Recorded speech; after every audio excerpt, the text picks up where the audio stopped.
वैसे आज एनडीए संसदीय दल की बैठक में सबकी नजरें नीतीश कुमार और चंद्रबाबू नायडू पर थी।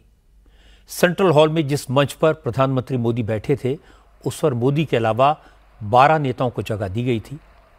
मोदी के ठीक बगल में बीजेपी अध्यक्ष जेपी नड्डा, राजनाथ सिंह, अमित शाह, एनसीपी के अजित पवार, जनता दल सेक्युलर के एचडी कुमारस्वामी और जनसेना पार्टी के पवन कल्याण बैठे थे। दूसरी तरफ तेलुगु देशम पार्टी के अध्यक्ष चंद्रबाबू नायडू, बिहार के मुख्यमंत्री नीतीश कुमार, शिवसेना के एकनाथ शिंदे, लोक जनशक्ति पार्टी रामविलास के चिराग पासवान, हिंदुस्तानी अवाम मोर्चा के जीतन राम मांझी और अपना दल सोनेलाल की नेता अनुप्रिया पटेल को स्थान दिया गया था। सबने मोदी की तारीफ की, उनके नेतृत्व में विश्वास व्यक्त किया, लेकिन नीतीश कुमार का अंदाज सबसे इंटरेस्टिंग था। नीतीश कुमार ने नरेंद्र मोदी के पैर छुए। नीतीश कुमार ने कहा, बिहार में लोगों ने तमाम तरह के झूठ फैलाने की कोशिश की, कुछ जगहों पर वो जीत भी गए, लेकिन अगली बार उन्हें भी हरा देंगे। इसके बाद नीतीश कुमार ने कहा कि नरेंद्र मोदी 2 दिन बाद शपथ लेंगे, लेकिन उनकी इच्छा तो यह है कि वो आज ही शपथ ले लें, जल्दी काम शुरू करें। नीतीश की इस बात पर नरेंद्र मोदी भी ठाका लगाकर हंसे। हमारी party Janata Dal United, Bharatiya Janata party संसदीय दल के नेता आदरणीय श्री नरेंद्र मोदी जी को भारत के प्रधानमंत्री पद के लिए समर्थन देती है। आज ये बहुत ही खुशी की बात है। 10 साल से ये प्रधानमंत्री हैं और फिर प्रधानमंत्री होने जा रहे हैं, और इन्होंने पूरे देश की सेवा की।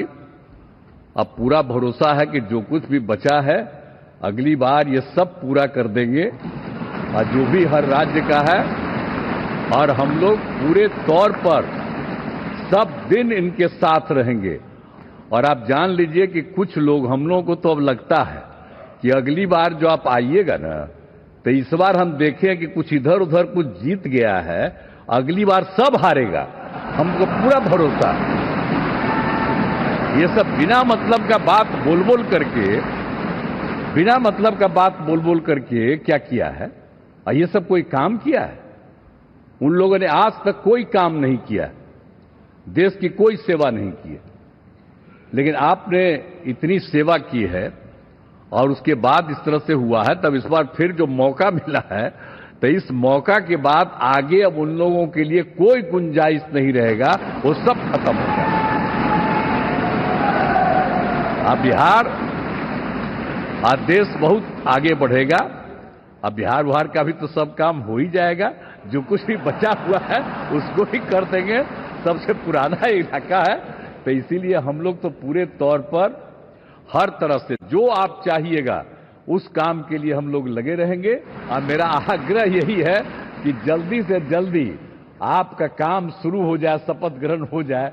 अब आप इतवार को करने वाले हैं, तो हम तो चाहते थे कि आजो हो जाता तो अच्छा था, लेकिन आपकी जब इच्छा है तो जब भी हो, जितना तेजी से काम हो जाए तो बहुत अच्छा है। इधर उधर कोई करना चाहता है, उसको कोई लाभ नहीं है। क्योंकि शपथ ग्रहण समारोह 2 दिन बाद है, संडे को है, शाम 7:15 बजे का मुहूर्त है। इस वक्त सबसे ज्यादा चर्चा यह है कि किस पार्टी के कितने मंत्री बनेंगे, कौन कौन मंत्री बनेगा। लेकिन आज नरेंद्र मोदी ने अपने भाषण के अंत में इन सारी अफवाहों पर विराम लगाने की बात कही। मोदी ने कहा कि एनडीए की नई सरकार में मंत्री कौन बनेगा, गठबंधन में किसे क्या मिलेगा, इसको लेकर जो कहा जा रहा है, जो खबरें दिखाई जा रही हैं, वो सब फिजूल की बातें हैं। ब्रेकिंग न्यूज का कोई मतलब नहीं है, इसलिए इन सब के चक्कर में पड़ने की जरूरत नहीं है, क्योंकि फैसला मुझे ही करना है। पिछले 2 दिन से आप टीवी पे देखते होंगे, एक भी सच्चाई मुझे उसमें नजर नहीं आई। कोई ये कह रहा है, कोई वो कह रहा था। सब मैंने कहा, जरा पूछो तो ये जानकारी लाते कहां से, गपगोले चला रहे। किसी के खाते में कुछ भी डाल करके चल रहा है। तो मतलब ये थोड़े दिन, क्योंकि 10 साल से ऐसे अवसर नहीं मिले हैं, तो शायद ये उबाल जरा ज्यादा रहेगा। लेकिन आप मान के चलिए जी, ऐसे लोग कोई पहुंचेंगे, बस साहब मेरा अच्छा संबंध है, मंत्री में आपका नंबर कर सकता हूं, आया, हमें भी पता नहीं होता यार, हो सकता है मिनिस्टर बनने का ही रास्ता होगा तो हम भी गलती से उसका हाथ पकड़ लेते हैं और वो पता नहीं वो किस खाई में डुबो देता है। कभी कभी तो शायद अब तो टेक्नोलॉजी ऐसी है कि हो सकता है मेरे सिग्नेचर से कोई लिस्ट बाहर निकल जाए कि ये मंत्री बन गए, हो सकता है कोई बुद्धिमान डिपार्टमेंट भी बांट दे। तो आजकल कई लोग सरकार बनाने में लगे हुए हैं, मंत्री पद बांट रहे हैं, पद बांट रहे हैं, व्यवस्था बांट रहे हैं। मैं आपसे आग्रहपूर्वक कहता हूं, और जो मोदी को जानते हैं, ये सारे प्रयास निरर्थक है वे।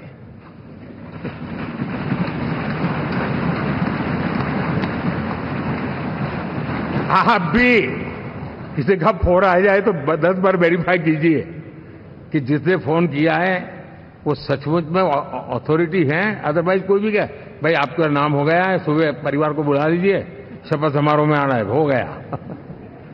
तो ऐसी गपबाजी करने वाली एक बहुत बड़ी फौज रहती है। कुछ लोग आदतन करते रहते हैं, कुछ लोगों को मजाक आती है लेकर, और कुछ लोग बद-इरादे से करते हैं। मेरा सभी सांसदों से आग्रह है कि हम इन सारे षड्यंत्रों का शिकार न बने। दूसरा, हमारे जो इंडिया अलायंस वालों ने इस चुनाव में फेक न्यूज में एक्सपर्टाइज कर लिया, डबल पीएचडी कर लिया उन्होंने, वो शायद इसका भरपूर उपयोग करेंगे। हम कृपा करके इन चीजों से दूर रहें, अफवाहों से दूर रहें। ये जो टीम बैठी है वो अनुभवी टीम है, मुझे भी सही सलाह देने वाली टीम है, और इसलिए टीम मिलकर के बहुत सही निर्णय करने वाली है। कृपा करके ब्रेकिंग न्यूज के आधार पर देश चलेगा नहीं, ये मान के चलिए।